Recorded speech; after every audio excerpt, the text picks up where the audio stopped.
Adoption of the agenda. So moved.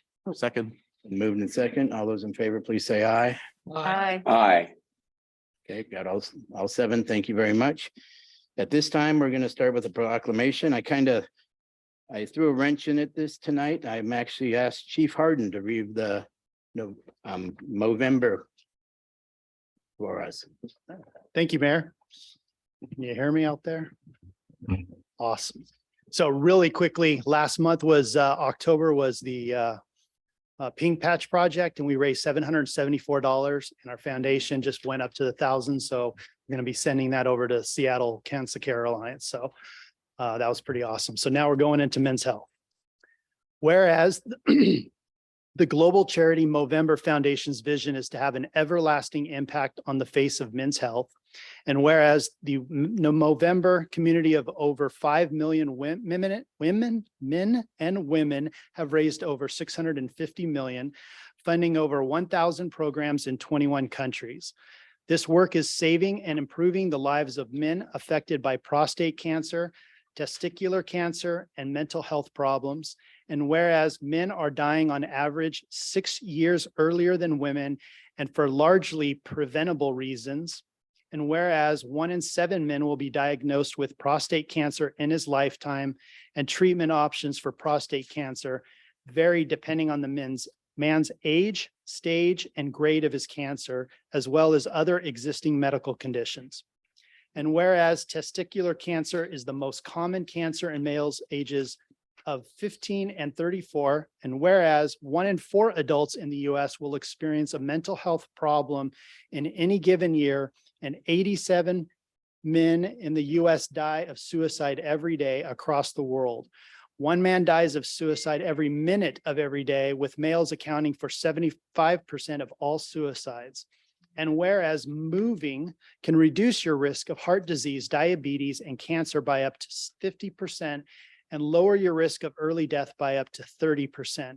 And whereas Lake Forest Park joins communities across our nation to challenge men to grow and women to support a mustache, or to make a commitment to get active and move, both of which spark conversations and raise vital funds and awareness for men's health. Now, therefore, the mayor and city council of the city of Lake Forest Park do hereby proclaim November 22nd as month of Movember, and urge all members of our community to join in recognizing this significant occasion and join the movement to change the face of men's health. Signed this day, the 10th day of November, 2022. Mayor Jeff Johnson. Thank you, Chief, and thank you for everything you do. Appreciate it. With that, we're going to move on to our proclamation on Native American Heritage Day. Councilmember Cassover is going to read this for us. Thank you, Mr. Mayor. Recognizing Native American Heritage Month.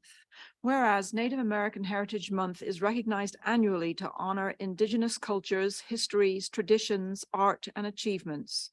And whereas in the face of broken treaties, violent displacement, and genocide, Native Americans have persevered and continued with remarkable strength, resistance, resilience, and self-determination. And whereas Native Americans, including local Duwamish, Snoqualmie, Snohomish, Suquamish, Tulalip, and many others, have been protectors and stewards of our natural resources and environment since time immemorial. And whereas the city of Lake Forest Park values the many contributions made to society by Native people in technology, science, philosophy, the arts, and especially our local Indigenous volunteers and leaders. And whereas the city of Lake Forest Park recognizes that we must work to combat the impacts of discrimination and racist policies on Native people, past and present, and eliminate inequities stemming from colonization.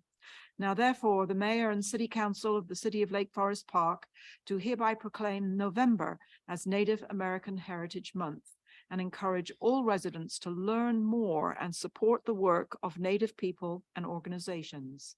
Signed this 10th day of November, 2022, Jeff Johnson, Mayor. Thank you, Councilmember. With that, we're going to move on to a public hearing. Public hearing on 23-24 Biennial Budget, 2023 Property Tax Levy, 2023 user fees, 2023 surface water utility rate and tax, and the 23-24 sewer utility rate and tax, and the 2023 Transportation Benefit District Vehicle License Fee and Sales Tax. At this time, our Finance Director, Lindsey Vaughn, I believe, is going to speak, and our City Administrator, Hill is going to speak, if I'm correct. That is correct. Thank you so much, Mayor, for the introduction. And at this time, I'm hoping I have the ability to share screen. I do. Can everybody see the screen of the budget? Okay, perfect. Yes. Presentation. Okay, so I'm going to just walk right on into this. This should look familiar. Maybe.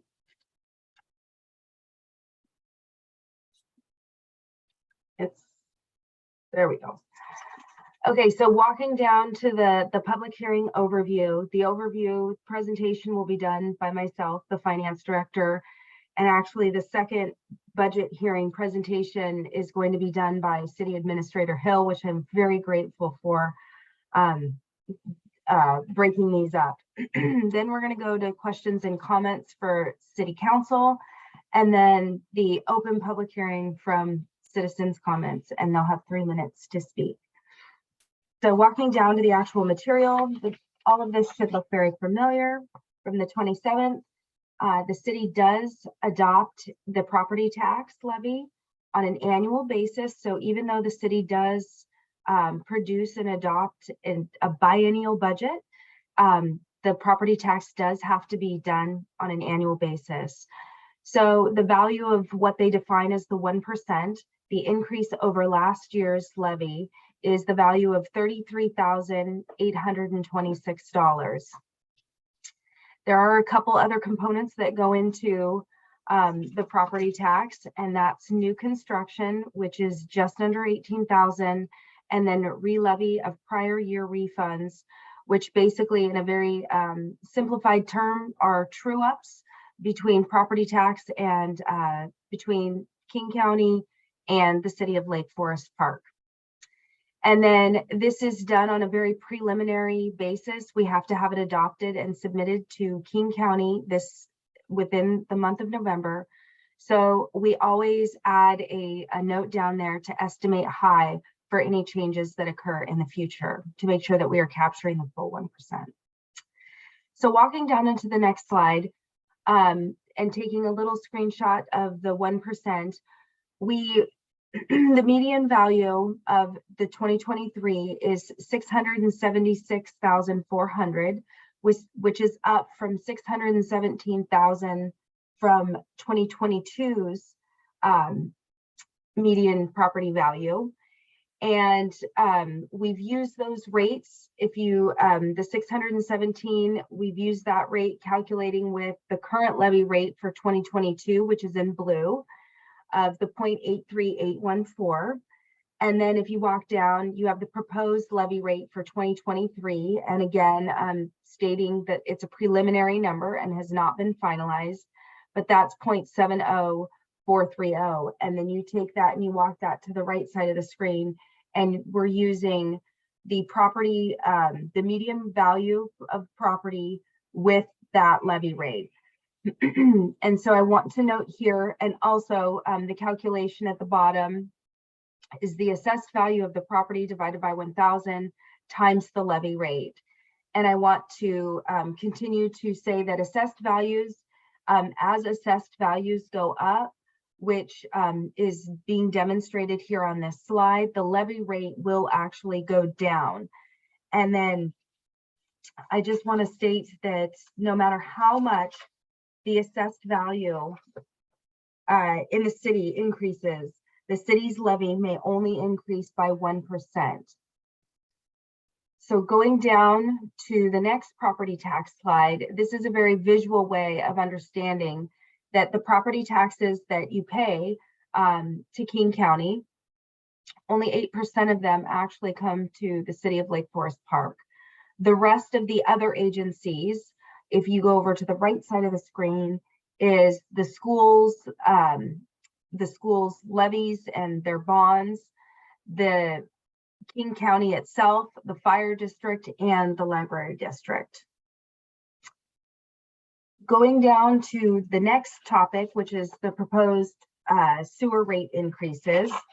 In the past, King County has always increased its sewer rate on an every other year. And so we've done kind of a leapfrog where when the county has increased their rate, then on the off year where the county was not increasing their rate, then the city increased the city's portion of the rate.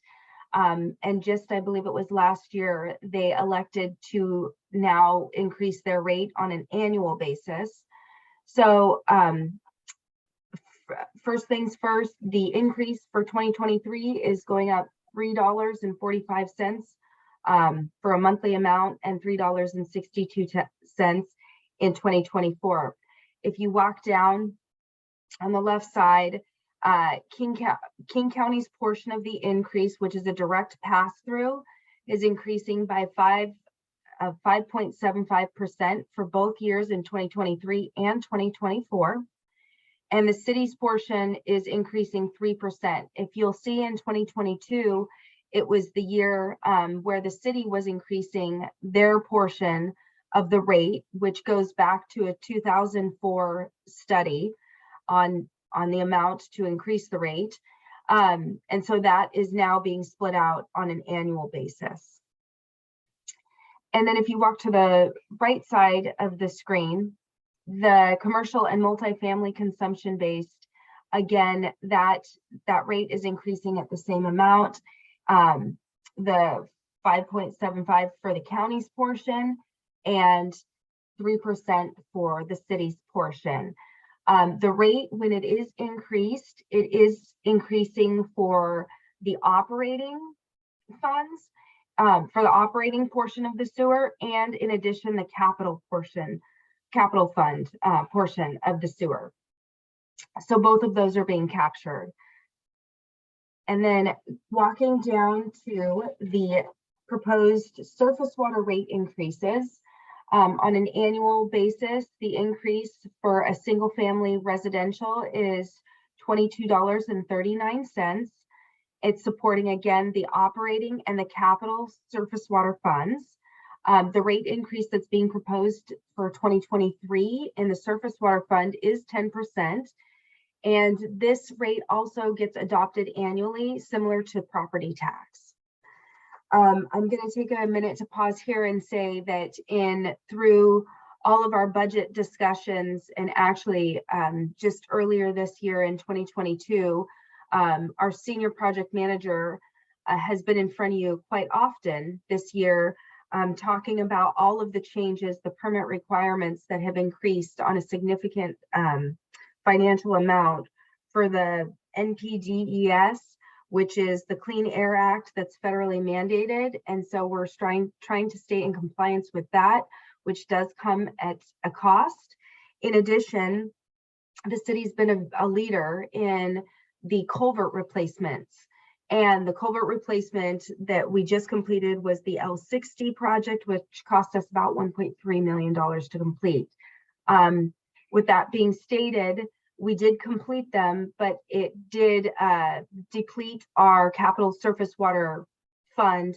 And so this increase helps the city start supporting and paying into that capital fund in order to build that fund back up, so we can continue to improve our culverts and keep our streams healthy. Walking down to, this was actually a request from a council member. It was, I think, an excellent request. Was, what does this mean to a household? All of these rate increases. So we did a household example with a utility rate increase for the residential customer. And on a monthly basis, it's about a $5.32 increase. And on an annual basis, it's a $63.79 increase for the combination of both the sewer water increase and the surface water increase. And then you'll see in 2023, the new rates that are being proposed on a monthly and an annual basis. And then over on the right side of the screen, it's the 2022 monthly and annual. And then walking down to the user fee rate increase, you'll see in the actual attachment that's in your packet, the building codes, those fees are now included on the user fee, the proposed 2023 user fee schedule. And the fees will vary for the individual permits and services. The false alarm fines increased from $50 to $100 to $52 to $103. Passport photos increased from 16 to 20. The sewer water rate increase, it's just again captured on this resolution as an additional $3.45 a month. The surface water rate increased an additional $22.39 on an annual basis. And then the technology fee went from 5% to 10%. And that was for planning, building, telecommunications, and photocopies and records. And I believe that concludes my overview of the main budget 2023-2024 budget related items. And then following this public hearing will be another public hearing that we've defined more as the new revenue, which City Administrator Hill will be covering. And then at this time, I would request, Mayor, that if there's any questions or comments. The council. Yes, council. To my right, anybody have any questions or anything? For Lindsay right now? How about to the left? Okay. Tom, Lori, any questions at this time? Yes, Councilmember Bodie. Thank you very much, Mr. Mayor. I just wanted to say that I appreciate the clarity in the presentation.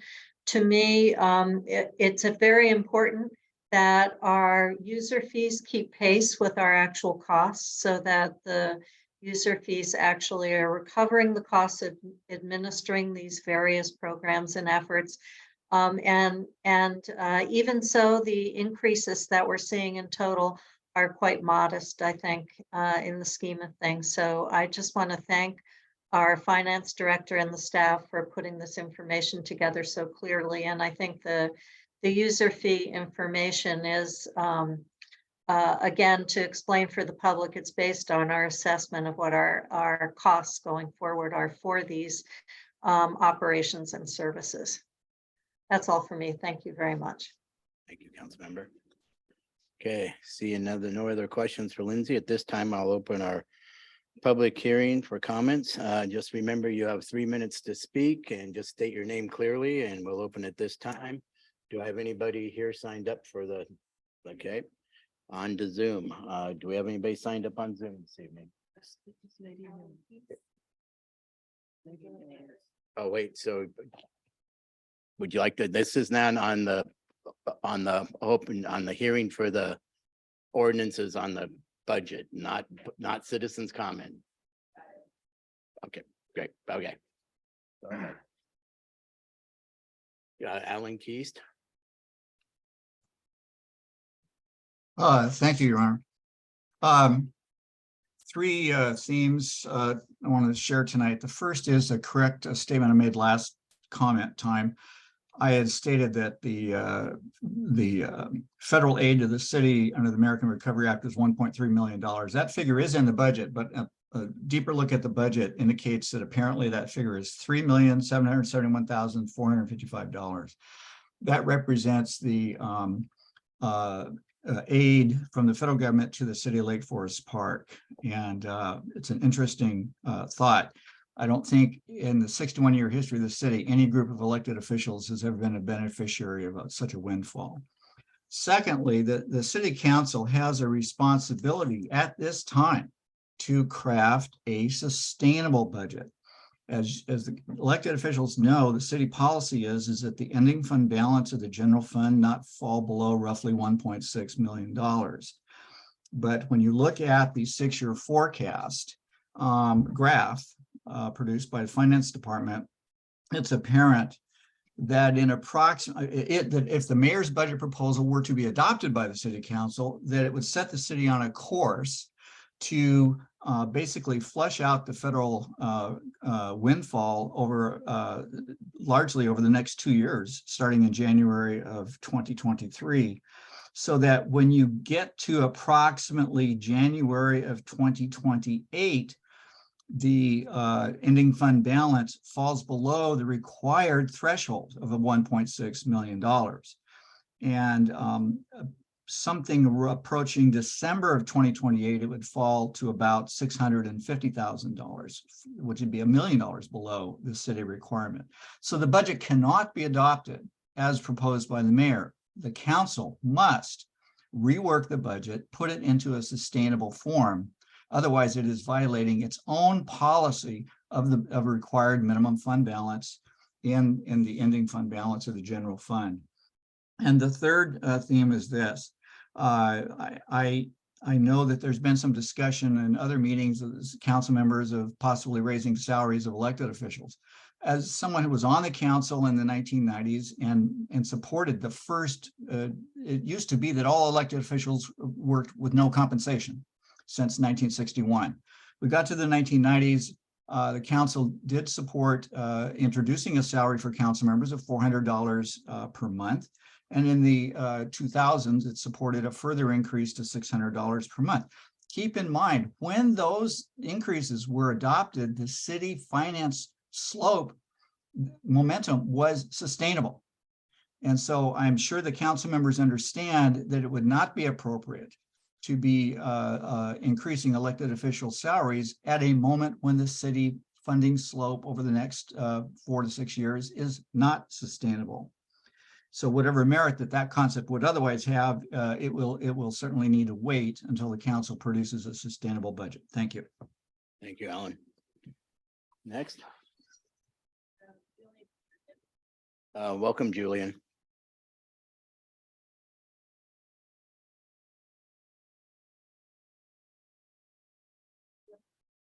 You ready to talk, Julian? Now I got the unmute button. There we go. Thank you. Yeah.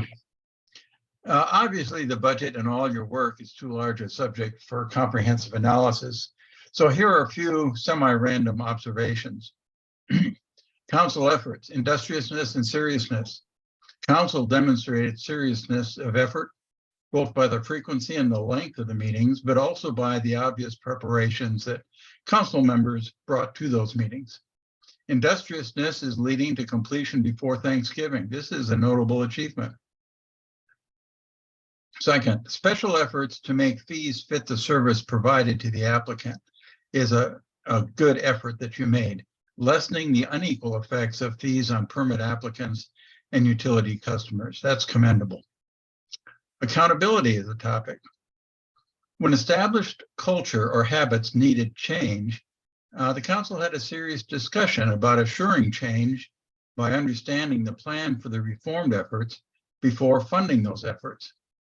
In terms of prioritizing safe streets for all users over the narrow and traditional view of pavement condition being the determinant of use of street repair funds, the council discussions uncovered the need for deeper reforms. I believe that generally separating policy from management does not absolve the council of its oversight duties.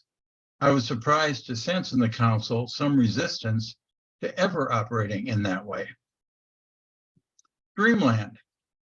Ephemeral discussions of balance, sustainability is a fundamental fact about a budget.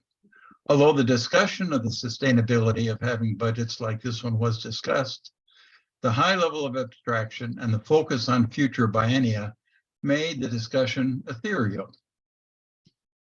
The habitual focus on cash flow management through the biennium and the use of frequent budget amendments lets cost savings masquerade as revenue, allowing the dream of fiscal health and budget accountability to flourish. Your process provides staff time to answer questions. Here are a few questions. In this proposed budget, what is the annual wage cost and the annual total cost for the chaplain of the police department, a position first filled a few months ago? Second, what is the total annual cost of extending the arborist position from the 75% of full-time as budgeted to 100%? And third, in the summary reviews of city financial activity throughout this biennium, will this adopted budget, in addition to the customary amended budgets, be used as a basis for evaluating city financial activities? I look forward to the second hearing, even though there's no comment period apparently for the second hearing. Thank you, Julian. Next. Okay, we don't see anybody else raising hands at this time. So if that's the case still, we will close public comments at this time. Do we have any comments from the staff at this time? Okay, I think City Administrator Hill, you wanted to take it from here? Yeah, and Mayor, you should reopen the public hearing because this item on new revenue is a public hearing and it will have comment as well. Okay, great. At this time, I'm going to open the public hearing on 2023-24 biennial budget and related items. Note ordinance 1259 was updated on 11/9/2022 and Exhibit A to Resolution 1866 was updated on 11/8/2022. Thank you, Mayor. You should be seeing my screen, correct? We are, thank you. So tonight I'm going to talk to you about the new revenue options that the council requested be presented and for their deliberation and consideration. So I will go ahead and get started with that. But first I want to start with the 6-year forecast. We've talked about this a lot. There has been a lot of discussion around structural deficits, what that means, yet the 6-year forecast at least through 21-22 doesn't seem to show that trend. And we've explained this in several meetings prior, but I thought it would be good to come back to it. And that the difference between beginning and ending fund balance in the 2017-18 biennial budget was a lot of building permit activity. The Southern Gateway project brought a lot of unanticipated funds to the city, increasing that ending fund balance. In the 1920 timeframe, that was some pandemic building that we all saw in 2020, everybody trying to decide what they were going to do at home, working from home, not going on vacation. There was also a lot of cost containment by the staff during that timeframe. Basically, we zeroed out all the budgets. There was no travel, there was no training, there was basically nothing going on. And then we also had the closeout of the Kenmore contract. You'll remember we used to share public works with Kenmore. We were no longer able to support that as a city. And when that ended, there was some balancing that needed to be done, to which the city of Kenmore had to write the city of Lake Forest Park a check. And then in 21-22, which is this last biennium, you see the beginning fund balance up just over 6.5 million. And then at the end of this biennium following just below 5.5 million. That again has been some cost containment and a extremely large bump in school zone camera revenue of about 1.8 million in 21 when we had the cohort model going with the schools. So what this tells us as we look at it is that these increases are one time. None of them in any given year has been the same revenue source time and time again, thus giving you a trend, something that you can count on to run the city. What it shows, and the reason that the drop off is so precipitous from 23-24 on, is there is a deficit between ongoing revenues and ongoing expenditures, and you can't predict those one-time bumps. And so the out years do not predict those, and they show the true nature of that imbalance between revenues and expenditures. So the optional additional revenue increases that are available to the city council to take action on is first, the transportation benefit district vehicle licensing fee. That currently stands at $40 per vehicle per year. That can be raised by $10 to $50. That would generate to the city $109,000 per year. The transportation benefit district sales tax of 0.1%, that is a councilmanic action as well, would generate about $150,000 a year. So that would mean $259,000 per year or 518,000 per biennium that would stay within the transportation capital budget. Could not be spent on general fund items. It would be for your safe streets and sidewalks, etc. Revenue that can be generated that would flow into the general fund are your sewer utility tax and your surface water utility tax. Those calculations have been run at 6%, showing you a general fund revenue of $192,911 coming from sewer and $79,194 coming from surface water. And you can see the totals for the annual and for the biennial. I just want to pause there to note that that biennial total of 544,000 is roughly just under half of the difference between revenues and expenditures ongoing. For this biennial budget, it's about $1.2 million between revenues and expenditures. Some of this will look familiar to you because Lindsay's already presented the majority of this, but this drops in and shows you here's the 2022 rates, the 23 rates, which have already been detailed tonight, and then how the 6% utility tax adds on to that for the monthly residential rates. Annual increase because of just the utility tax of $52 as your 437 times your 12 months. Walking over to the commercial and multifamily, this is consumption based. So you'll see it's a small number of 0.65% of the utility tax, 6%. But that gives you an overall rate of $11.42.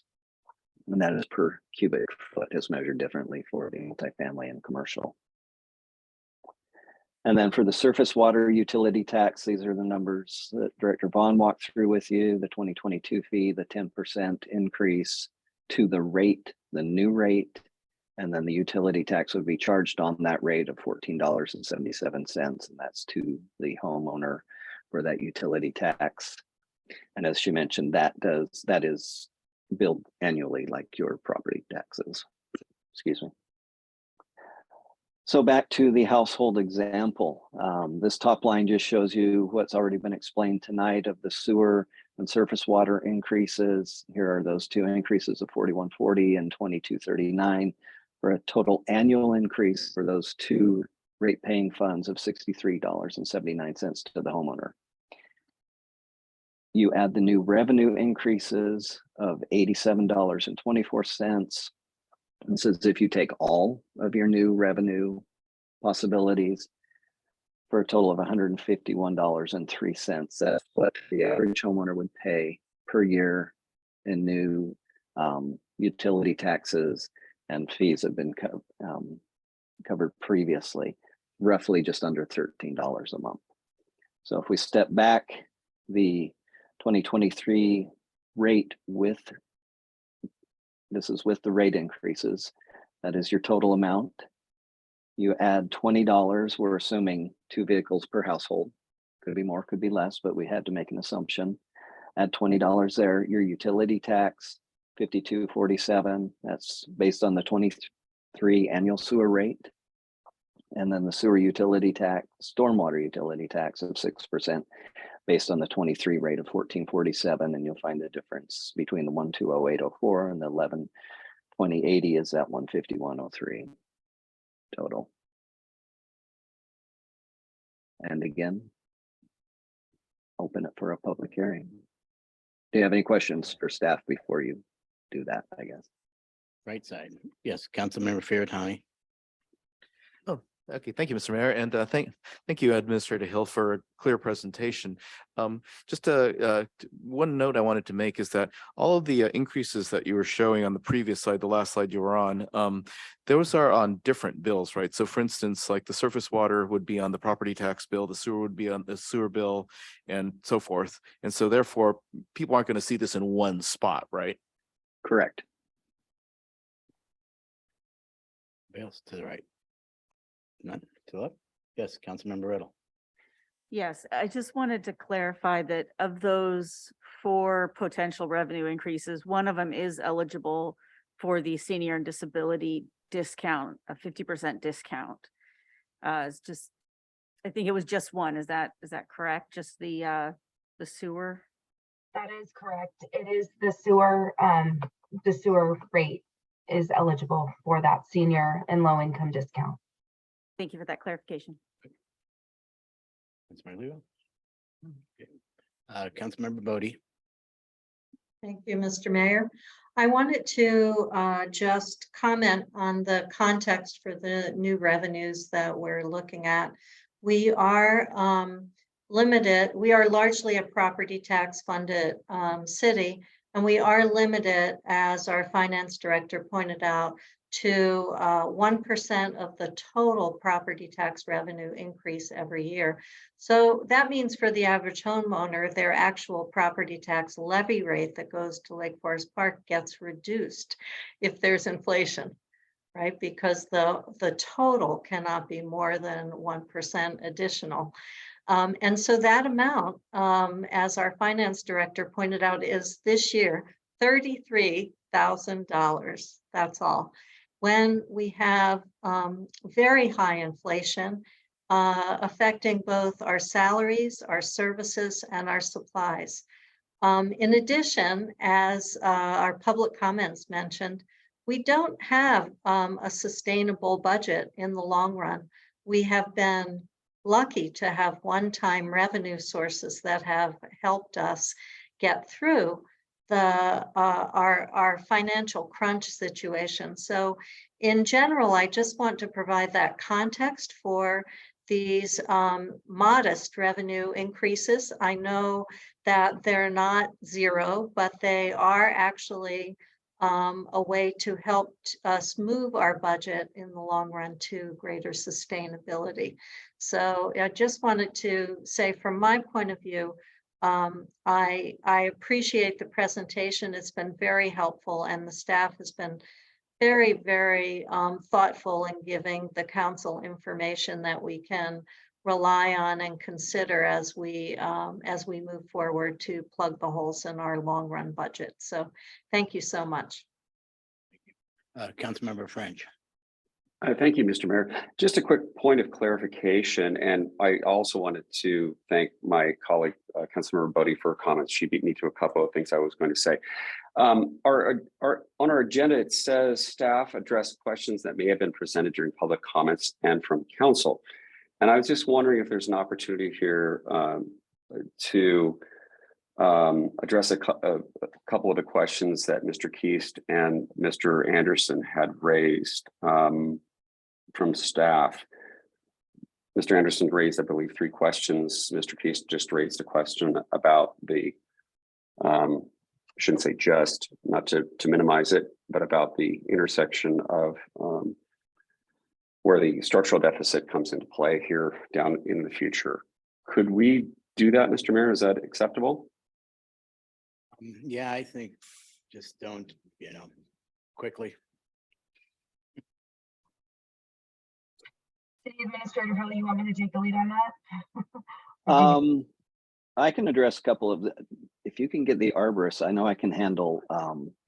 So to the question about the chaplain, there is no cost to the city for the chaplain. That is a volunteer position. To the structural deficit, one thing that I do want to clarify is that in the 6-year forecast that I showed in those general fund beginning and ending fund balances, those do not reflect the ARPA dollars that the city received. Those are held in a separate account that are being allocated by the city council for either replacing lost revenue to the city, doing eligible projects within the city, dispersing those to local businesses and local nonprofits for work and costs related to the COVID-19 pandemic. So they are not reflected in there, so that there will be no spending of those funds to balance the budget. We did take a small amount and it's reflected in the budget for lost revenue. Director Vaughn, do you have an answer on the arborist costs? On the arborist cost, I would say that what was requested was just to increase that FTE count to 0.75. It was not requested in order to increase it to the 1 full FTE. Off the top of my head this evening, I don't have the dollar value of the 0.6 to the 0.75 FTE, what that value is. So if that is what the public was looking for, I don't have that quick answer off the top of my head. Deputy Thank- Mayor, were thank there you. other questions? Deputy Mayor, Councilmember Castlever, then Deputy Mayor French. Thank you. Thank you very much, Mr. Mayor. And thank you very much for those answers to those questions and for your good presentation, Ms. Vaughan and Mr. Hill. I just would like to make a comment about the structural deficit and the issue of the 1% tax increase that we are allowed to take. We are not alone in our facing this structural deficit problem because of the limitation of the 1% property tax increases that we're allowed to take. Every city in the state is facing the same issue. We are not alone, and all of us as cities request from the state legislature, and for every avenue that I can take, I do make this request that the funding of city services is reaching a crisis point across the state, and the city and the state legislature must address this issue. It is simply not realistic to imagine that only a 1% increase in property taxes for cities like us that must depend on them can continue when inflation is at the rate it is at now and is always more than 1%. We have not seen inflation less than 1% in my lifetime, I don't believe. So it is not a situation that we can solve alone as a city. It must be solved as a wider community, as at the state level. The county has been as much help as they can be to small cities like us, but that's not enough. So I just want the public to know how hard we as city council members are working to try to resolve this situation at the state level. Thank you. Councilmember French, Deputy Thank you, Mayor. Mr. Mayor. And thank you very much, Vice Chair Cassover.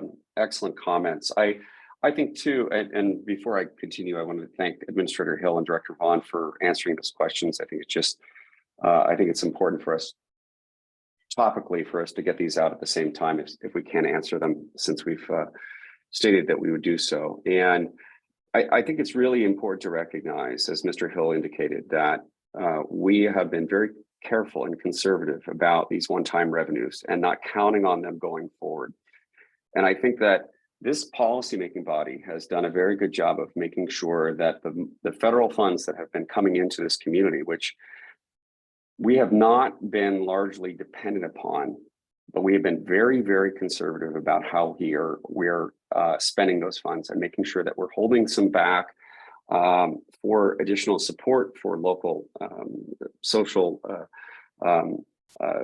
community services, as well as for local businesses, and as well as for the unexpected that may be coming down the pike here. We do not know. And so when it comes to looking at this budget,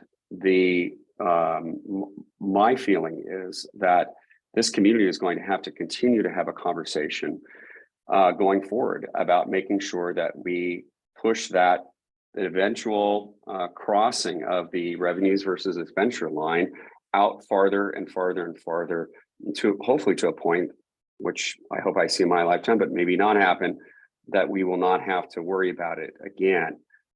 At the same time, I think it's really important for us to recognize that that number does not cross for a very long period of time, and there are significant amounts of monies that we are being very careful about, and we do not know what's going to happen in terms of, again, as Mr. Hill indicated, traffic camera revenues have changed. There's a lot of different things there. My opinion is that we are in a place right now where this is illustrating the point with the community that in a year or two, we're going to have to continue to have this conversation on an ongoing basis.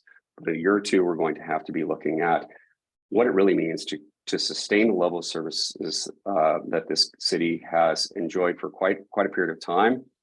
And that's really the bottom line, in my opinion. So Thank you both for answering the questions, Lindsay and Phil. Thank you. Any other questions at this time? Okay, seeing none, I'll open the public hearing on biennial budget and related items. Do I don't think I have anybody signed up, correct, Chief? Okay.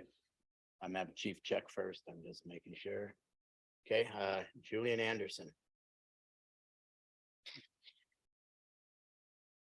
I didn't expect this, but I thank Phil for his full answer to my question. Lindsay, the director, answered a question I didn't ask and didn't address the third. I'll pursue that by email outside of this meeting. My one comment about this topic, and I appreciate the seriousness you give to it, is that I appreciated the attempt to do a worksheet that a family might understand for the impact on their budget of changes that you are proposing. And I thought it was a good first effort, but it did not include real estate tax. And so I think a second effort should be made, and not just with an average mean household, but maybe at the 25th percentile and at the 75th percentile of property value, to get some idea of the range of effects of the changes you propose. Transparency will be good when you go to explain this to a wider audience. Thank you. Thank you, Julian. Anybody with their hand up besides that? Alan Keast.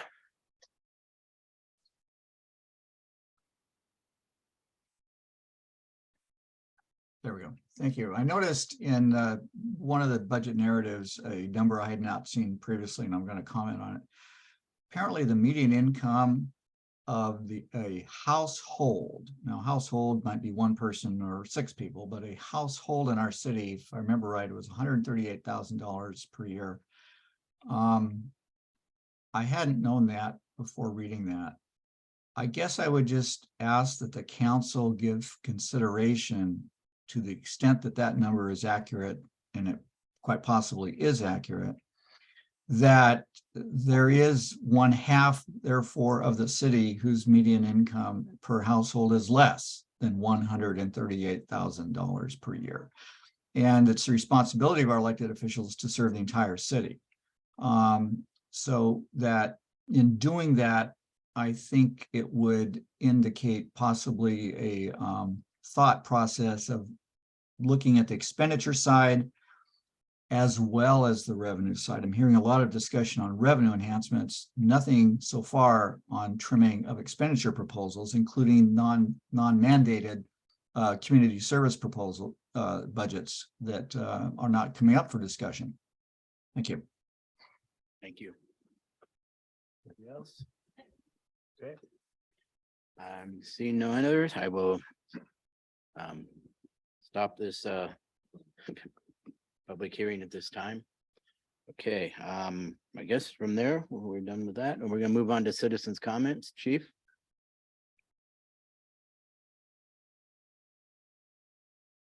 Okay. Been a long time. Okay, first up, Thomas Fogg. Welcome, Mr. Fogg. Just push the little button or the little, it shouldn't be just talk, see, it should work. Fogg. Okay. My name is Thomas Fogg. I live at 19837 35th Avenue Northeast, right here in Lake Forest Park, and I came to talk about the new curb that is on that street. I sent an email out. I hope you all got it. Back in August, there was a sign put up for an asphalt overlay, and it started the first day of school, naturally. And they did a great job, and they painted it, did a great job. Then all of a sudden, one day last week, here comes a curb put in. If any of you have ever walked on 35th, you'll know that people run that stop sign at about 50 miles an hour, and I've lived on there for a long time. And it's very dangerous to walk on the east side of the street. There's maybe a foot in some places. So, and it's on a bad corner. ditches, things of that nature. That would have been the place to put a curb. The west side of the street is where mainly people walk. So right now you have a curb there that you don't have 3 feet. So a wheelchair can't get through there. They'll start maybe going down and then 40 feet later it ends. Now they're stuck. Somebody pushing a baby carriage, you know, they're not going to get through it. I walk my dogs, I got to walk in the street because of it. The curb doesn't look like much, but it takes up about, I don't know, it's 10 inches wide, 6 inches from the white line. So, you know, there's 1.5 foot. Because of the curb, the storm drains can't get cleaned. The street sweeper cannot get to some of them because the curb comes to within 3 or 4 feet on either side of that storm drain. So they're sitting there right now with leaves in them. It's just going to get worse. The snow plow is going to not be able to get the snow and debris that is on the shoulder. The shoulder again is what everybody walks on.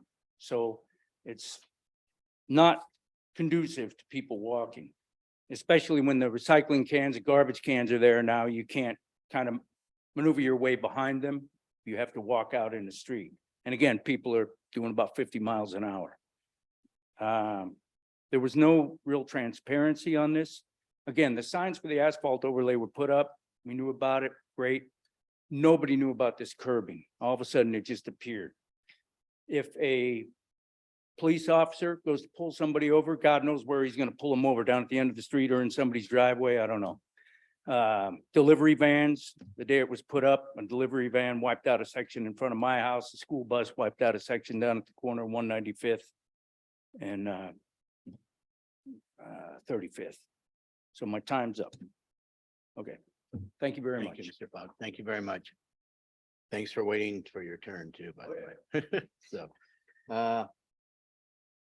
Ed, are you here? Would you like to speak? I was thinking that. Okay, thank you, Ed. Okay, Vicky.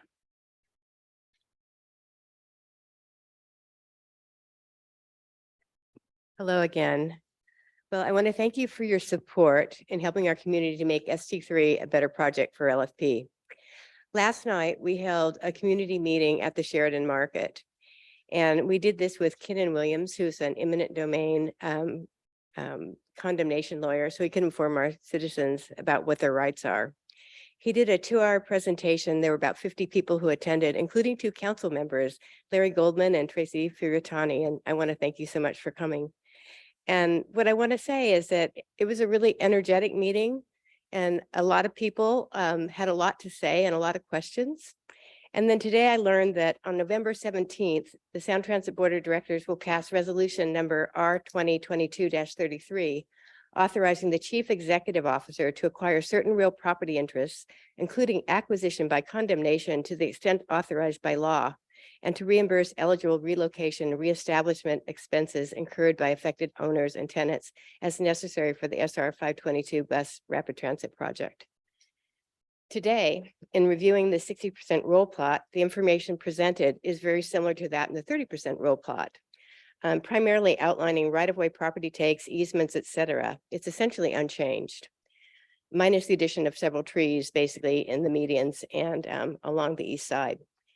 Basically, there's a lot of unrest and resentment in the community relating to how the project has been developed and progressed with very little communication from Sound Transit with those who are affected most. I'm here tonight to urge you to slow down stride S3 to rethink and reconsider this project. Thank you. Thank you. Do we have anybody on Zoom? Okay. Nobody on Zoom? Nobody else out here in public? Okay. Was it? Paula Good. Paula It's Good. me. It's me, it's Paula. Hi, Paula. Hi. Yes, it was very nice to see everybody last night. I think that it was, like Vicky said, a very positive meeting for everybody to get together and talk about things. I do want to ask, though, I still don't have any answers to any of my questions that I've posed to Sound Transit. And today I had a lengthy conversation with someone at WashDOT regarding the stream. And so I'm wondering when is Sound Transit going to be impelled to answer questions of the citizens? For me, I have steep slope considerations on both sides, and yet I don't have any answers as to what is going to happen to my slope. So if they want to widen on my side, what's going to stabilize my slope that is at an 80-degree pitch and it's over 100 feet down? So I know that there was a letter sent to Sound Transit. I'm wondering, has there been any comment back from them? Is there any assurances that they're going to be better at communication? And so that's what I wanted to bring up. So thank you. Thank you.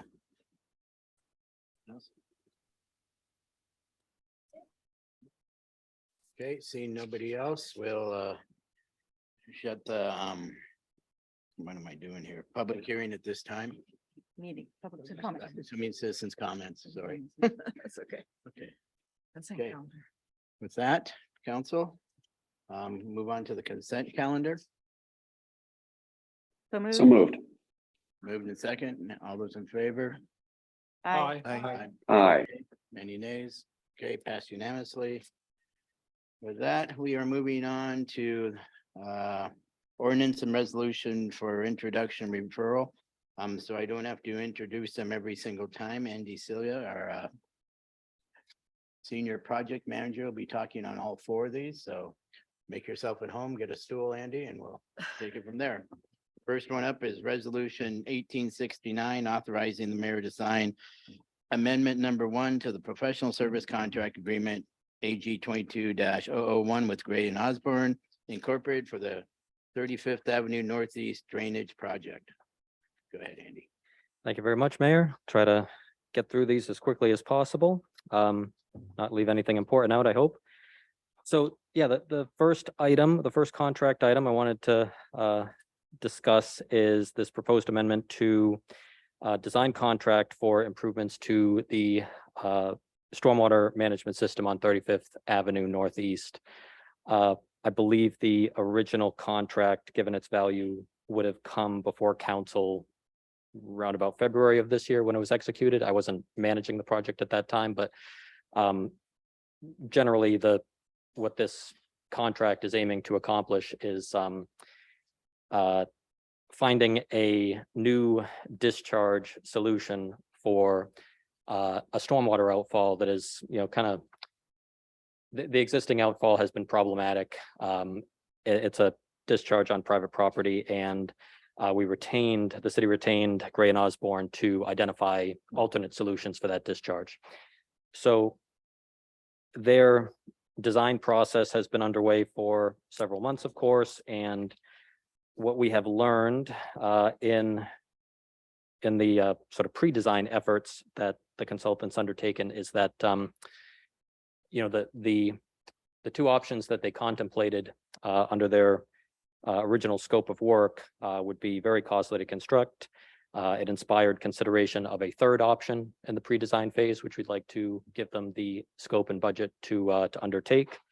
And also in the process of evaluating these, conceptual design options, we've identified that there are some professional support tasks that were not included in the original contract scope that will be necessary to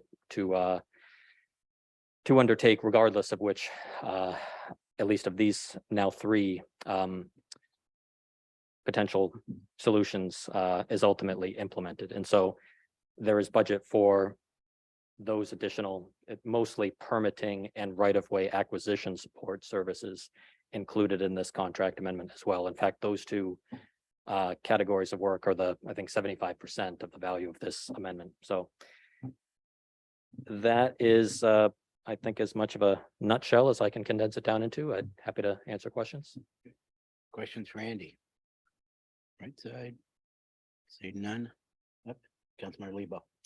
Thank you for the presentation. You mentioned a third option and that they've been working on. Can you share what that concept is? In our previous discussions, I'd asked about whether or not there would be an opportunity to extend the storm sewer line on the existing property as the others also considered easements on private property. So the third option is that modification of the existing discharge on private property that I think you just described. So would not be, not going to put words in the designer's mouth, but it wouldn't be a discharge very likely in the same location, but further downslope closer to the receiving water, I think is what's going to be explored with this additional budget. And then your question about right-of-way acquisition, what can you kind of? Oh, I'm sorry, it was easement acquisition Yes. within private property, because that was also required in the other two options. Correct. So yes, there is no easement on that property today. So we would need to acquire that.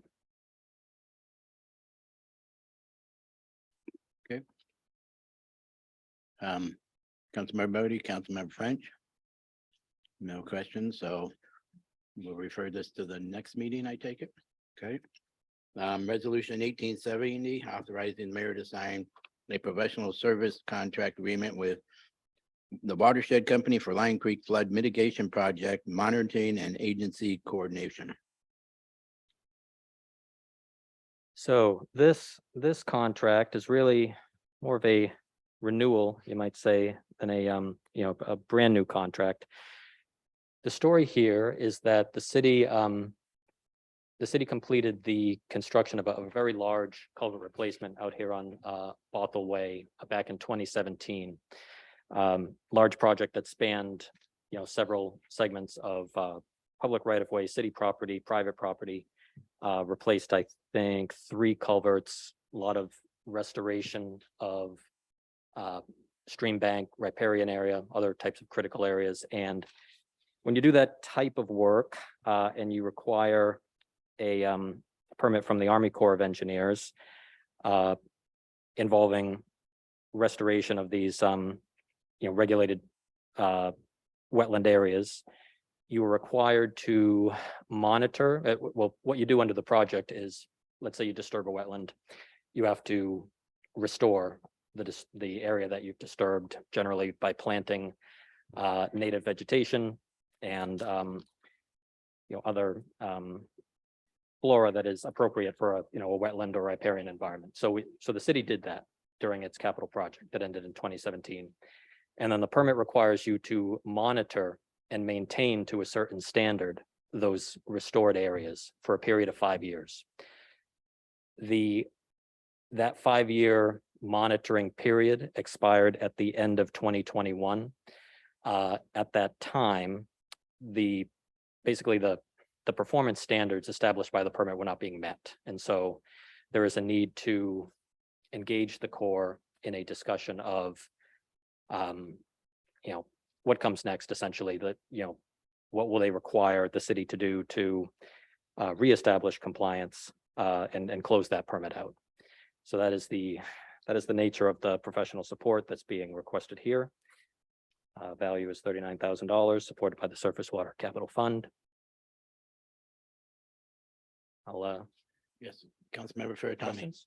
Hi, thanks for your summary of the contract. I'm just wondering, so when you say monitoring, is it physical, chemical, biological monitoring, or is it all of them?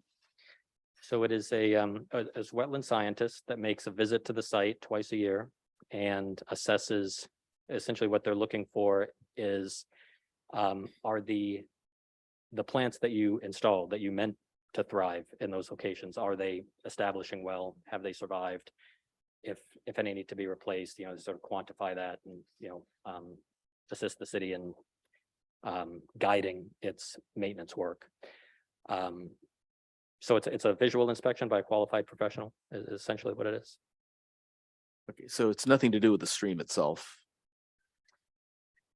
Well, not really. I mean, most of these plants, they're meant to survive on the the riparian areas. We do have some like invasives that this is one of the performance standards that we have to kind of claw back progress against that do take root sometimes within the stream, so those have to be removed, but minimal amount of that work. Thanks. Sure.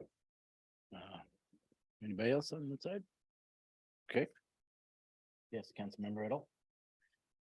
Thank you for your presentation and understanding of this. I was just curious if this is typical for us to kind of go beyond that monitoring period, or is this just an artifact of the challenges we faced during the pandemic and why we didn't meet the expectations in that December 21 timeline? Great question, and I don't know the answer to it offhand. I've not worked in the Northwest long enough to have seen a project for a full, 5 years post construction that had these requirements attached. And our consultant, it also is not exactly, nobody could say exactly like what happens when you fail, to meet these permit requirements. The notion is that we're going to need permits from the Corps again on other projects, and we don't want to have lingering non-compliance issues out there. So, this is just trying to right the ship and ensure that we're, prepared for that future work. Were there any fees assessed for failure to meet the permit, or did we just say we're get to it and they said go get to it and we're good, or was there some I missed the first part. Were there any what? fees assessed to us for missing No. the deadline? Okay. No, so it's really this is us essentially proactively re-engaging the Corps. They have not come to us with a sort of enforcement stick, threatening action of any kind. But it's just sort of a, felt better to be safe than sorry in ensuring that we don't violate those permit terms. Appreciate the proactiveness. Thank you. Anybody else left? Anybody? Okay, seeing nobody else, we'll move on to number 3 then.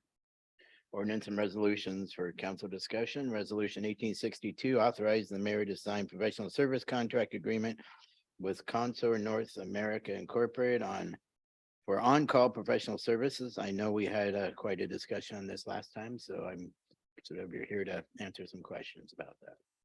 Yeah, absolutely. Now I'll just briefly touch upon some of the updates that we've made to these materials based on the feedback that council members provided at the last meeting. So we heard your concern about the receiving assurance that locally knowledgeable staff would be dedicated to the project, and that, say, the project team wouldn't be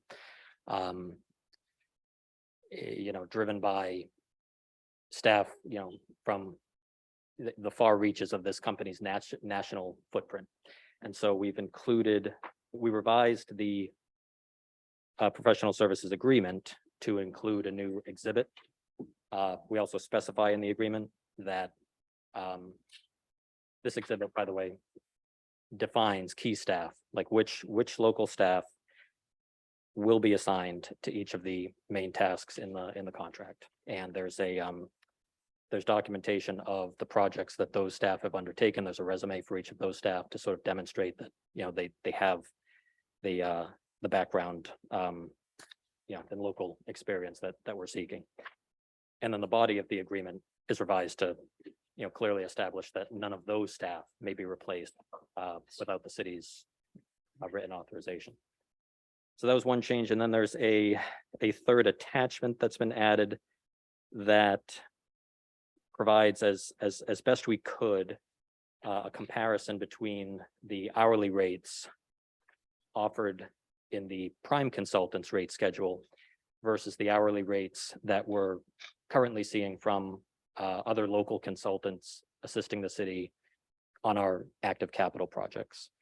That was the quickest and easiest way for me to obtain other rates for the basis of comparison. And the state's procurement rules would prohibit me from comparing the rates, I believe, from what would have been the competitors of Consor on this project. So we specifically selected those firms as well, given that they're not clearly in consideration for award here. So I hope that was useful, but in any case, answer any questions. You have any council member? Yeah, Councilmember Lebo. Thank you. I appreciate that you've gone back and looked at some of the considerations raised by the council. I do agree that in selection of consultants for public works, that price is not a consideration in the selection. However, price is certainly a consideration through the contract award. So hearing that this particular firm has a 13% premium in itself, while not a component of the selection process, is clearly a component of the negotiation contract award process. So I would like the assurance that such a premium is worth the value to hire this firm and perform this work in comparison to other local firms that you've said who have performed this work perhaps equally well. Yeah, you're absolutely right. So we would be, the opportunity to assess and negotiate with this consultant on pricing terms, it will come during negotiation of work assignments. So we don't have any specific work assignments or levels of effort defined, at this point. So we have some indication of a driver of the price in that they've given us their rates, but we've yet to define the other sort of half of the equation that determines what their fees will be. So that'll come when we describe for them what scopes of work we're seeking under particular work assignments, and they tell us what level of effort they find is appropriate. We have some knowledge of what this work should take to the extent that we've done it before anyway.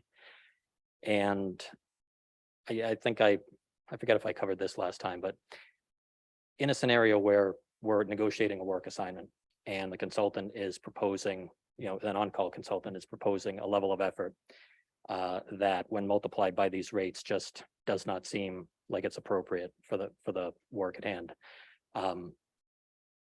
We can certainly decline to utilize them for that work and seek the services of other consultant we think might be more cost effective or at least provide better value. So I hope there's some hope we can provide like some assurance that consideration of price is definitely going to happen.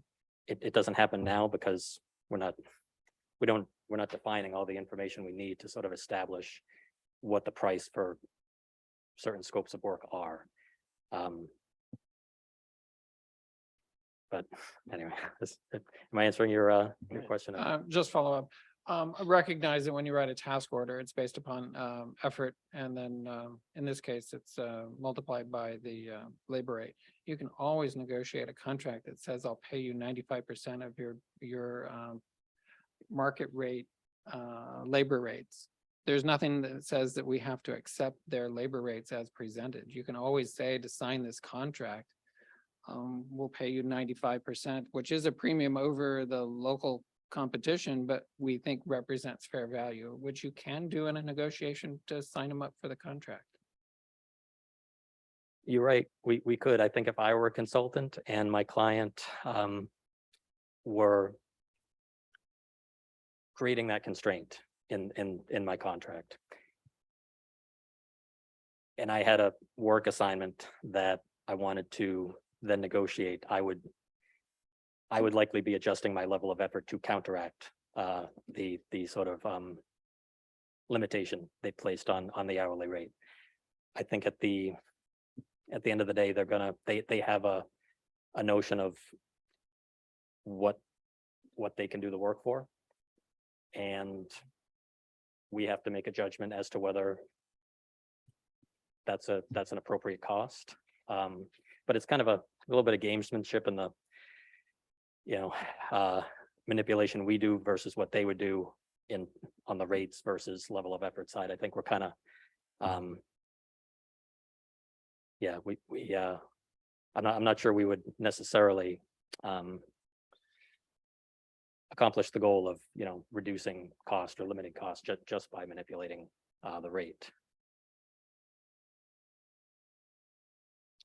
I would hope that we wouldn't hire firms that were playing games with the contract value.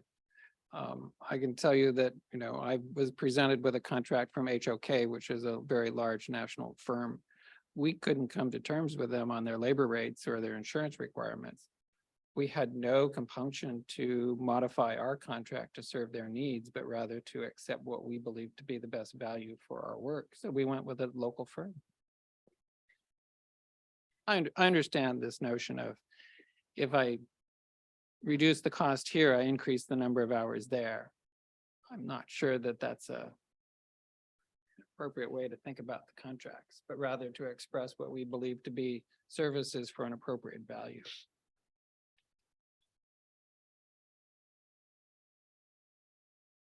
Just a comment. Thank you.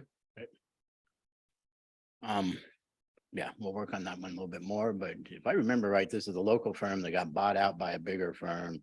And you have previously worked with the people that you have mentioned in this, and that's who we were assured that we're going to work with, and they did a good job for us before. That's correct. Okay, thank you.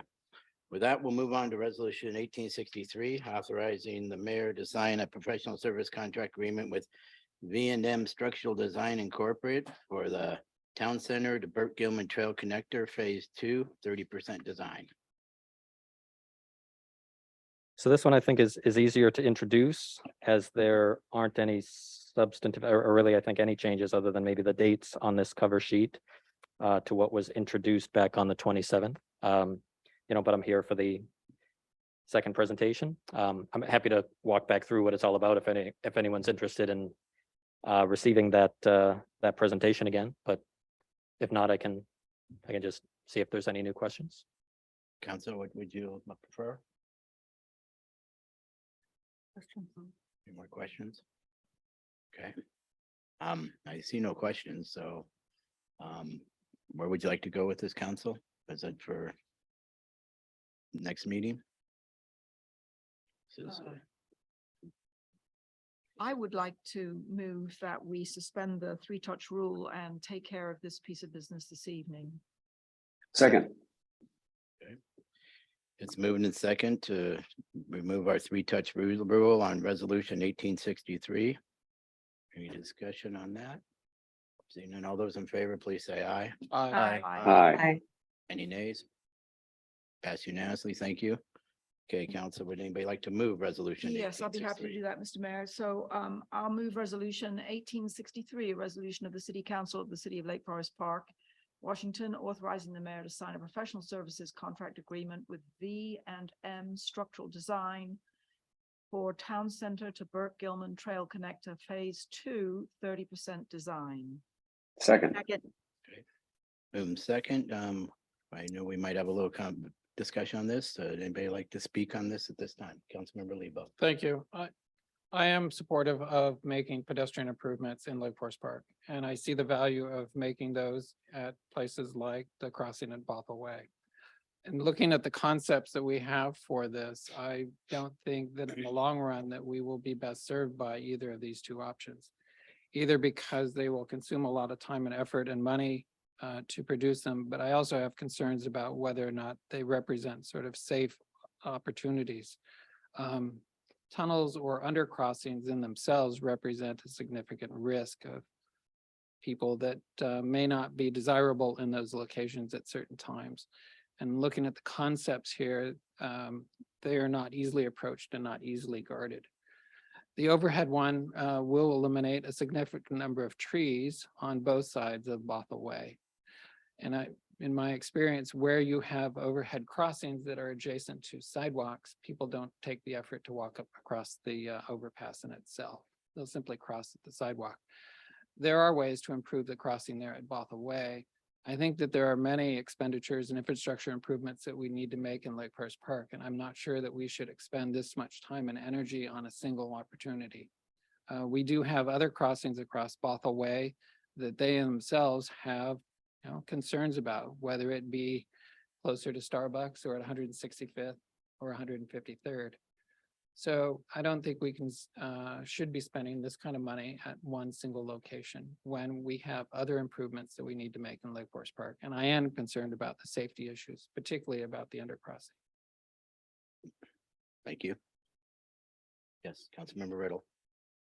Yes, I think this is a good step to take in understanding the implications of these options. It's a grant, so it's not the city's money at this point. So I think at this point, it's very useful to just see where it's going. So we know if there's any significant implications to one option or another. And we'll, as a council, policy body, will be able to determine if we want to move forward with any of those when they make their report. And I think it would be premature for us to not move forward with this, especially given that it's grant money, and it just makes good sense at this point in time. Any other council members? Councilmember Cassover? Thank you, Mr. Mayor. I would agree with my colleague, Councilmember Riddle, that it is time for us to have a final look at these options to see whether either of them are feasible and in the best interest of the city. There will likely be such an expense to either of these options that it will be again a grant proposal that would raise the funds to build such a structure either under or over. And without this 30% design and a good analysis, we are not able to even begin to write a grant proposal. So it's a necessary step for us to take to see whether either option is feasible and prepare us for future grant writing.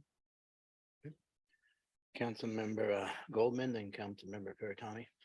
Yeah, thank you. I just want to make 2 points. One, I'll agree with some of my colleagues. I think we need to have the information. We need to even know if it's a feasible project or not. I do want to echo something that Councilmember Lebo said, which is that independent of whatever actions we take regarding this crossing, we do need to look at safety crossing Bothell Way. I've been keeping a journal of incidents where I have close calls with cars, and on average, just on 522, maybe once every 10 days, I'm nearly hit by a car trying to cross the road. And so I definitely want us to be looking at ways to improve all of the crossings.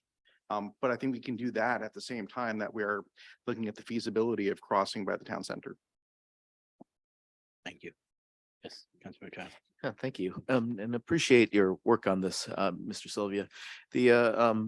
I want to echo my colleagues' comments. They've made a lot of good comments. I think one of the things that we don't understand very much about the intersection of 522 and Bothell and Ballinger is a lot of the underlying geology and hydrology of it, which I hope kind of comes out as a result of part of this design.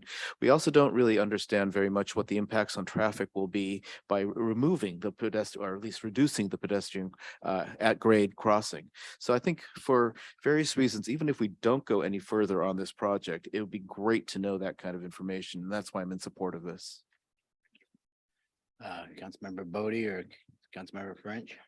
Deputy Mayor, okay, thank you. Okay, with no other talk about this, basically resolution 1863 with the 3-touch rule being removed. All those in favor of resolution 1863, please say aye. Aye. Aye. Any nays? Nay. Okay, passes 6-1. Thank you. We'll move on from that. Thank you. Thank you, Andy. And to be real honest, folks, it kind of sucks to be a beautiful city that's got 2 state highways through it. It really is the way it is, and I wish we could change that, but it's kind of a thorn we have on our side that we have to deal with, and hopefully we can work on all those crossings and figure out the best way to move forward. So thank you very much. Thank you. Go home. How's the baby? Doing well. Good. How's He and his dad are gaining weight at an impressive clip. That's good. Glad to hear that. Have a good evening, bye. Okay, with that, where are we at? Ordinance and resolution 1868, authorize the mayor to sign an interlocal agreement for the Regional Crisis Response Agency. This will be brought forward by our city administrator Hill, which I would like to thank very much for all the work he's put into this. And thank you very much, Phil. You've done a great job. So. Well, let's just move it. No, thank you, Mayor. As the mayor said, this is before you tonight, resolution 1868 would be to approve the interlocal agreement and the articles of incorporation for the Regional Crisis Response Agency, which is basically an expansion of our beloved radar program. We've been meeting as cities, I think, since February of this year. That's when we first started discussing this, looking at the needs that have arisen in mental health and those types of crises, especially in light of the pandemic. We were hearing a lot of chatter into Brooke and her needs in radar, and it came up, what can we do? What can we do better? And what came out of that is how can we expand radar? And so the goal would be to take the radar program and the Kirkland Community Responder Program, which they put together in 2021, and combine the two programs. Currently, the fiscal agency or fiduciary for this is Bothell. That would be transferred to Kirkland. You've seen within the budget that there is some overhead, reasonable overhead for Kirkland to house all of this. The navigators would rotate through the cities. You'd see them in Lake Forest Park every couple of weeks within City Hall. When I say within each city, they'll be here when they're needed, in whatever city they're needed at whatever time. But as far as housing, to have them in each one of the cities so that they get to know the police staff, the court staff, the administrative staff, so they become part of the family at each one of the cities. And so that's what we're down to. The last time I brought this to you, it had a list of bulleted items. They're still in the agenda cover. Those were the changes that came out of the initial discussions with the councils, taken back, worked through. And that is what is before you tonight. At the last meeting, I also mentioned there were whereases that had some language in there related to, I can't remember the exact term. Anyway, the whereases have been updated in this version. You have the clean copy, and you also have a red line copy where you can see those changes that were made. This interlocal agreement and articles of incorporation have so far been approved by the City of Kirkland City Council and Shoreline City Council. We would be the third entity, and then they go before Bothell and Kenmore next week to wrap that up. The goal is to have this operational on paper January 1st, but looking for a start date of actually on the ground and having this combined, having all the employees up and running and coming out of Kirkland by around March of 2023. And with that, I stand for any questions. Anybody on the left side this afternoon? Okay. Councilmember Earl, you okay? On the right side? Seeing none. Tom Lori, we're named by Councilmember Deputy Mayor French. Thank you, Mr. Mayor.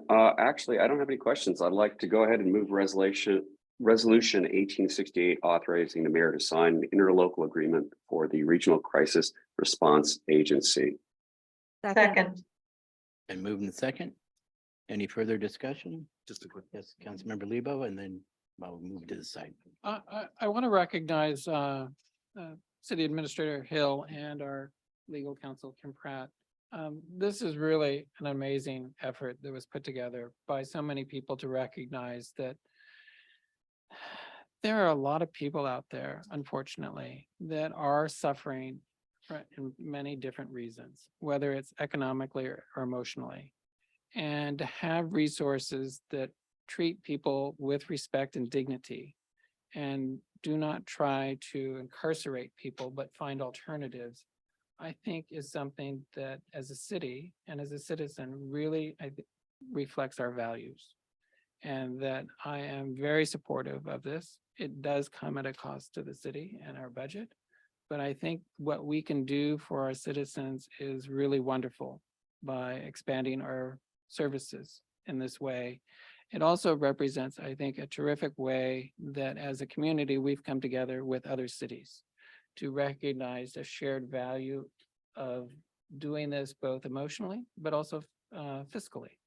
That by sharing resources with other communities and cities that we can enhance what we're doing as a government for our citizens. So I am very supportive of this. Thank you. Councilmember Riddle, then I'll move to you guys.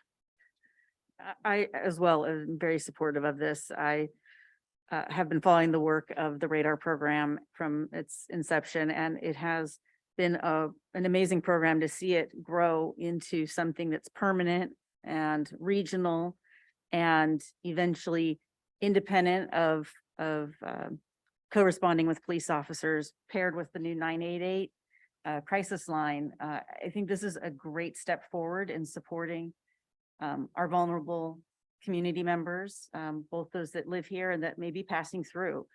I think this is the way that we support our community with dignity. And I fully support moving forward this, even with, the financial costs. It's definitely worth it.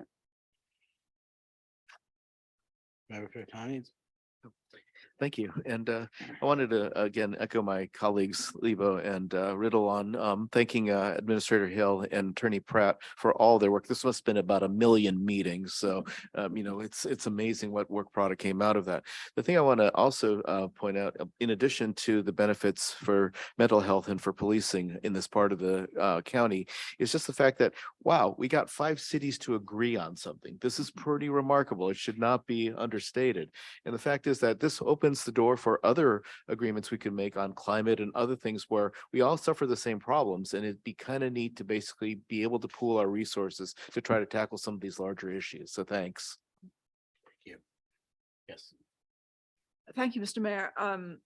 Thank you to my colleagues on the council, because I agree with everything that's been said so far. And I'd like to add, as well as thanks to City Administrator Hill and to our city attorney for getting this ILA to where it needs to be. I'd also like to thank our Chief of Police for his ongoing support of the radar program and his leadership in integrating that program into his department and encouraging other police departments in the region to do the same. Without that initial work with radar, we would not be where we are today. And I also just want to recognize that in many ways, the North King County is leading the whole county in these efforts to provide this kind of level of community support. And we are getting quite a lot of notice for it, and that's a really good thing. So, and I really agree with with my colleague, Councilmember Furutani, about the importance of this multi-city effort and the fact that it's been such a positive and useful engagement, and I hope will lead to more work together in the future. Cities along the North King County, and I have to say that when redistricting first occurred and we were sort of separated from the 46th district, but are now in the first, I can see a lot of benefit to this because we're going to build closer relationships now across North King County with the other cities, but keep Shoreline as a good neighbor as well. So anyway, I'm just really pleased that we are where we are and very much looking forward to voting for this. Thank you. Councilmember Goldman. Yeah, thanks. And I won't have a whole lot to say because my colleagues have said it for me already, but I do want to echo my thanks to city staff and the police department for being so supportive of the radar program and expansion.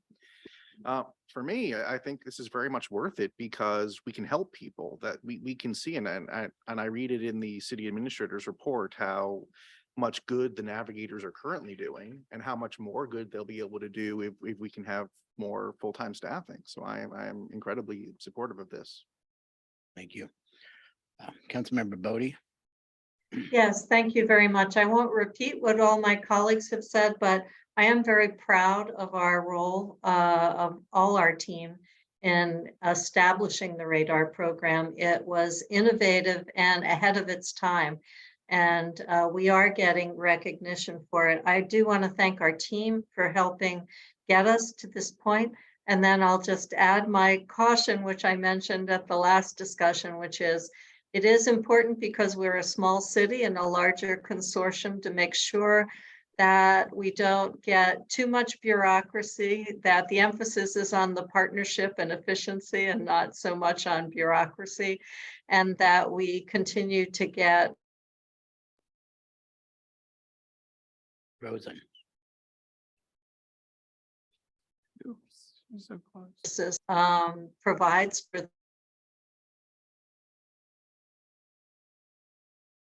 this. There you go. We didn't probably get your last 3 sentences. Oh, I will just say those were I didn't realize I was breaking up. Those were my cautions, but overall, I'm a strong supporter of moving ahead with this agreement. Thank you. You know, Tom, I'm going to start a new rule. Unless you're sitting here, you're not the deputy mayor. That goes over to the assistant deputy mayor. So if your hand's up against Councilmember French, what would you like to say? Thank you, Mr. Mayor. Well, first of all, I really, not to repeat myself or repeat what my colleagues have said. I wanted to start with a huge shout out to the chief who laid the foundation for this. And moving around the room, I mean, Kim and Phil, this is an amazing job. We are so lucky that for the work that you have done here. And as a policymaker, you know, particularly in challenging times, there are very few times where we get to have enjoy a major home run. And this is, in my opinion, it's a major home run. And I don't think that that's an overstatement. This is extraordinary work and you guys made it possible. And as a small community, sorry, Mayor, medium-sized community with lots of big aspirations, we don't often get the opportunity to make a major regional impact. And between Chief, you, Kim, and Phil, you're making a major step, enormous step in the right direction for the region. And it goes without saying, the county's taking notice, the state has taken notice, and it really is going to make an enormous difference, I think, in people's lives. And I just want to thank you all so much for the work on this. And I tonight will be going home telling my better half, or hopefully I can get home, telling my better half that that this was a major home run and it's a really important thing for the region. So thank you so much. Thank you. Okay, seeing nobody else. All those in favor of resolution 1868, authorize the mayor to sign an interlocal agreement to the Regional Crisis Response Agency, please say aye. Aye. Aye. Any nays? Passage unanimous, thank you. I'm gonna put my 2 cents in. Phil, Kim, Chief, Council, everybody, Kirkland, you know, all the cities in the North End, fantastic. But it really annoys me that it takes all the way down to this point on a problem that's been around for years, that the state and the county governments haven't done their job. And now it's us down here who have the least amount of money, the least amount of resources are the ones getting it done. And it is because we got 5 cities, but it is pathetic that it's gotten to this point. And, you know, the state should take notice. Maybe the state should move on and let us run the state. Obviously, they're not doing the right job. And I know it's kind of funny, but it's not. You know, this should have been taken care of a long time ago with the money that's out there by people. So we will ask for every grant we can have and we will take charge of this. And thank you to all the people around it. But I'm going to throw out one more. And I'd like to say, I'm pretty sure that this is the only city council in the past city council that were ever on a council during the pandemic. And I'm proud of what we accomplished during the pandemic by my previous councils and my previous staff. Because if you want to run a city and be in charge, well, or there's a pandemic, then be my guest. But I thought you guys did a great job. So thank you. There you go. With that, I guess we'll move on to the best one of the night. What this one is a declaration of the mayor of the city of Lake Forest Park terminating the proclamation to get rid of local emergency duty due to COVID-19, even though we're suffering the biggest loss of people in the city's history to COVID at this time. So pretty much half my staff at work, everybody knows people with COVID. So now this is a perfect time to get rid of this declaration. So if you guys would like to discuss this and tell me to get rid of it, I would be glad to, but I don't know. Phil, would you like to speak on this? Well, you stole my thunder because I was gonna mention that Matt brought up the irony of this action tonight. Because as you know, yeah, COVID's rampant. No, this goes back to March 5th, 2020, and I don't want to run a city ever again through a pandemic. Thank you very much. But as the mayor stated, on October 31st of this year, the governor rescinded all remaining emergency proclamations at the state level. And so this would just terminate our local emergency. Anybody, I'll make a Yes. comment here. yes. Thank you, Mr. Mayor. I would like to move this. I'm looking desperately for the number of it. I guess there isn't a number to move it, right? Declaration Is it- of, Point of order. Does this even require council action as it was a mayoral action? It does not. Did you get that, Bill? I hear the Tim city says attorney. it does not. It does not. oh, it does Does not. not, Okay. we looked at whether we should have a resolution so council could approve it. And we realized, no, the mayor made the declaration himself and he can remove it himself. Well, Okay. this was just more of a feel-good thing where I wanted you Okay. guys. to- Yeah, we're you gonna had the pat you on the charge. back, Mayor. So, I'd Way to still go. like to make a comment, and that is that I don't think the pandemic is over, but I do think that we have the tools now to cope with it on an individual basis and a household level basis, as well as a city basis. So I do think this is the right time to do this. And I would like to put in the plug that everybody should get up to date on their vaccines and keep going with them, because that is what definitely helps. So, and those of you who feel the necessity of at times wearing masks, which I do often, keep doing that too. Keeps you from the colds and the flu as well. But I think it is time to terminate emergency order, Mr. Mayor, and I'm very glad you brought this to us today and are going to take that action. Yes, Councilmember Goldman, then Councilmember. Reports. I just have a question. So if we rescind this emergency, are we allowed to continue to have hybrid meetings, or would we be forced to go to all in person? I think we'll be having hybrid meetings for a long time.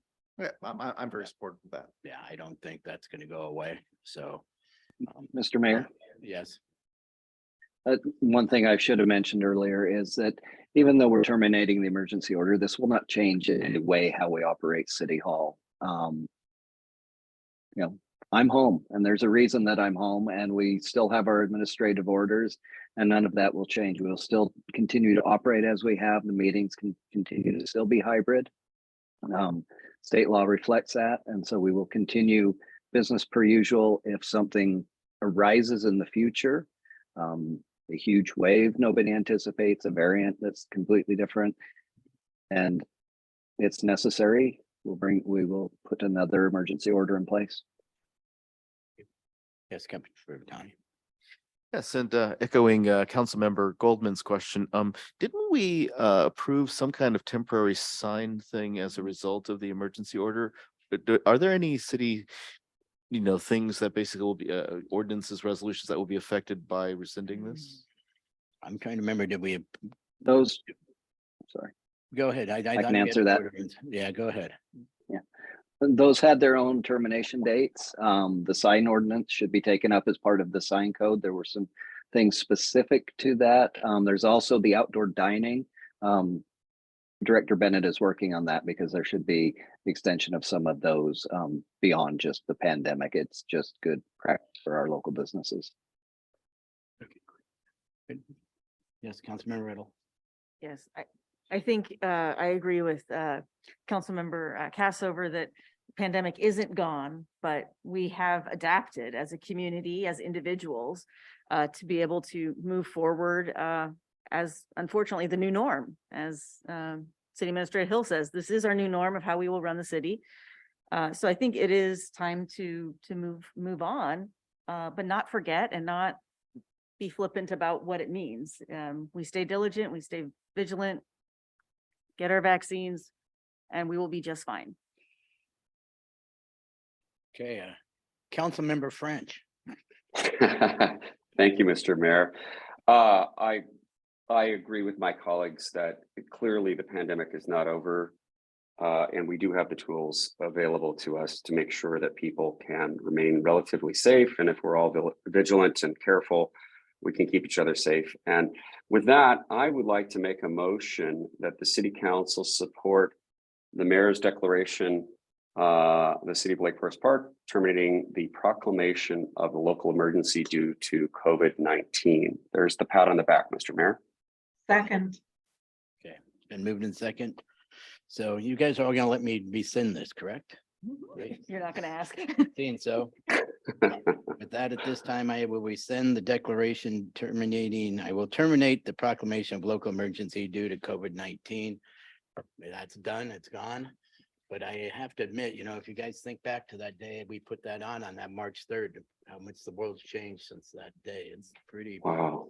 pretty phenomenal how much has happened. So, thank you, council. Hopefully we never do that again. I'm going to bring one up just to mess people up.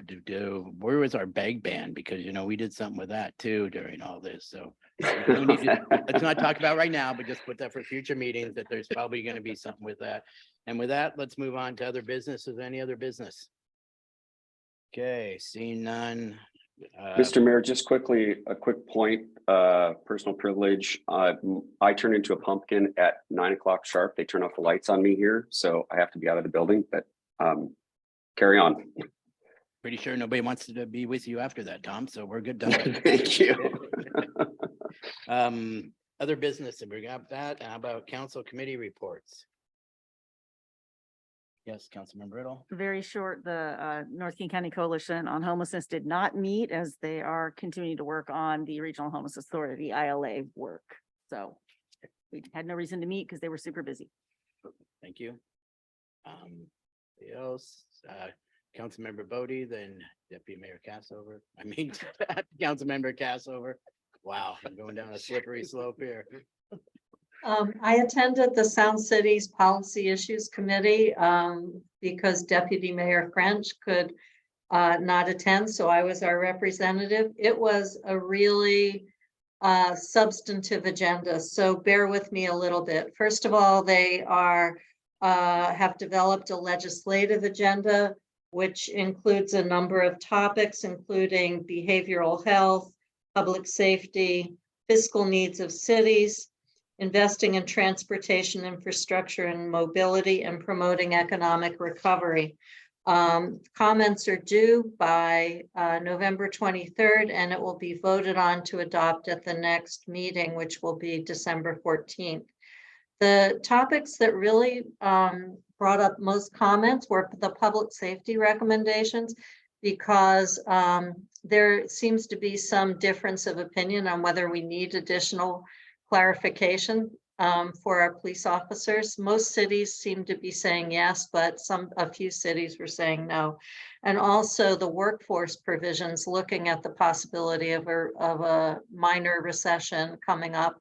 What are we doing, especially for young people and people without college education? So that was discussed. The next topic was the Regional Homelessness Authority 5-year plan. There's 6 goals, 24 objectives, and 99 initiatives.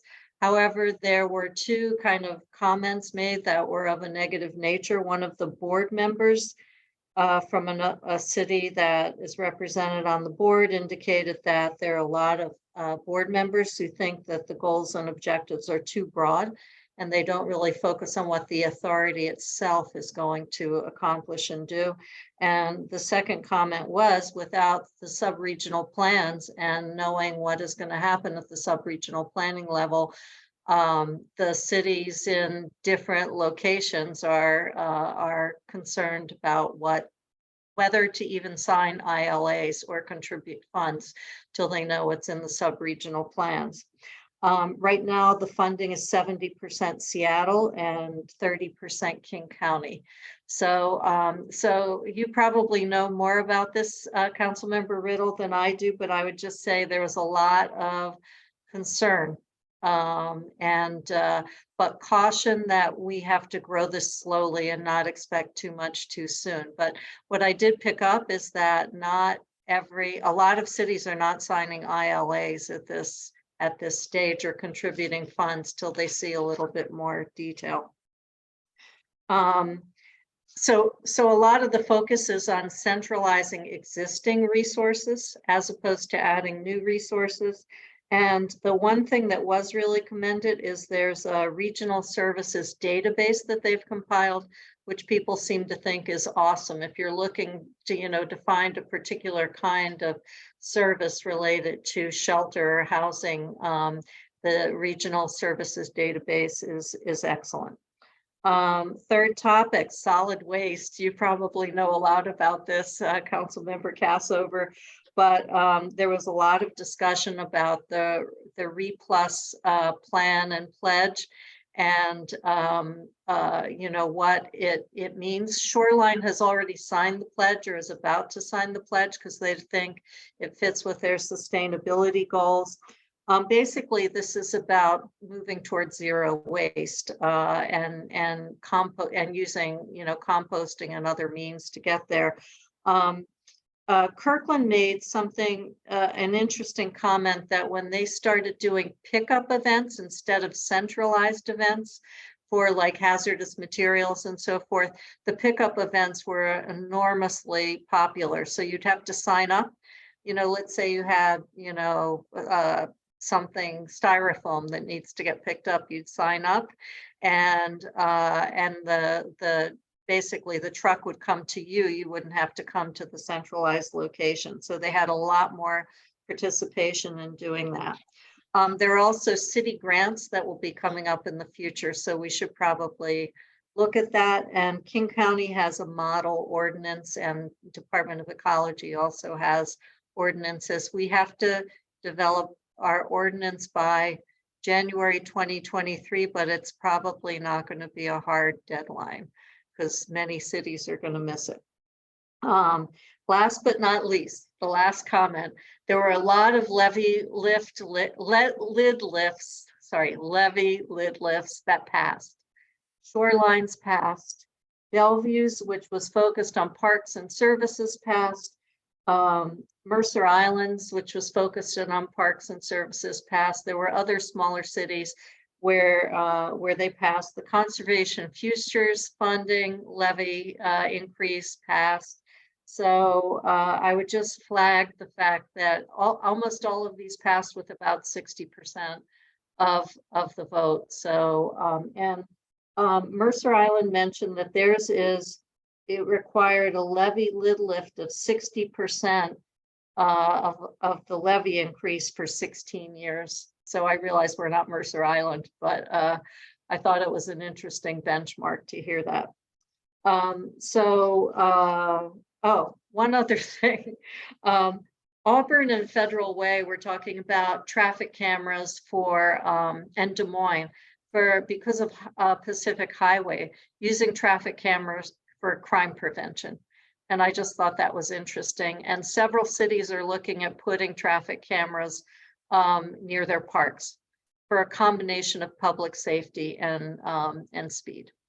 So anyway, interesting approach to cameras.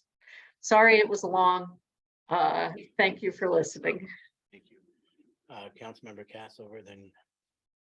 Thank you, Mr. Mayor. And thank you very much for your report there, Councilmember Bodie. And I am hoping to get a presentation on RePlus to the council in the near future so that we can all understand as much as we need to about that and to craft the ordinance. But I wanted to get us to get through the budget first. So I chaired the Seashore meeting last Friday. And the first part of that was dedicated to a presentation from Metro, who now have a strategic plan dashboard that you can access online. And if anybody wants the link to that, I could share it with you. But it does detail some of the changes that they are looking at in their service, particularly as light rail gets implemented around the region. Then we turned our attention to the legislative priorities that Seashore has and will transmit to the various legislative delegations that represent the cities of Seashore. So a couple of updates here. We did have I-5 on that list last year, and we're pleased to hear that there is funding now to do the planning for improvements on I-5, which, as many of you who drive it know, is badly in need of maintenance.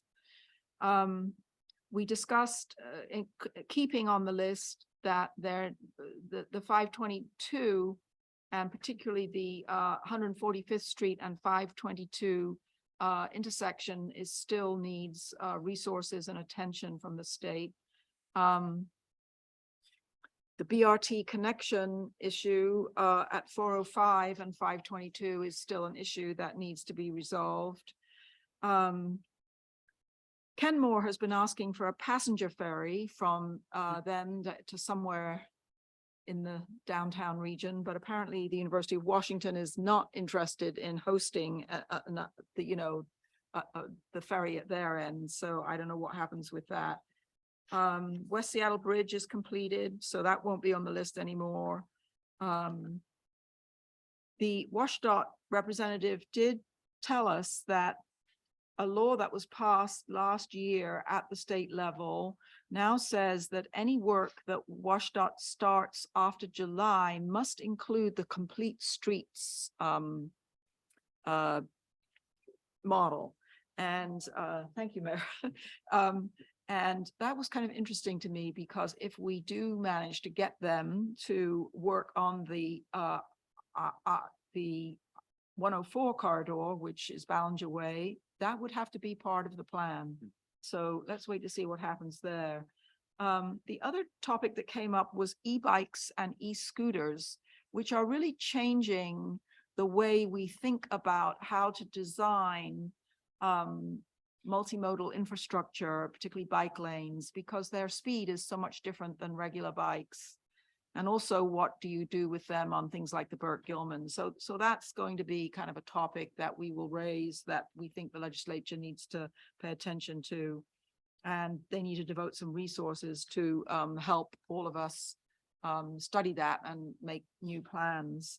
And then the other thing that came up was that we should encourage the I don't know if it's PSRC or the legislature that deals with this, or SD3, to allow the East Rail connection to move forward, despite the fact that there is not yet a cross lake connection, but they're just to allow that rail line along the east side to move forward.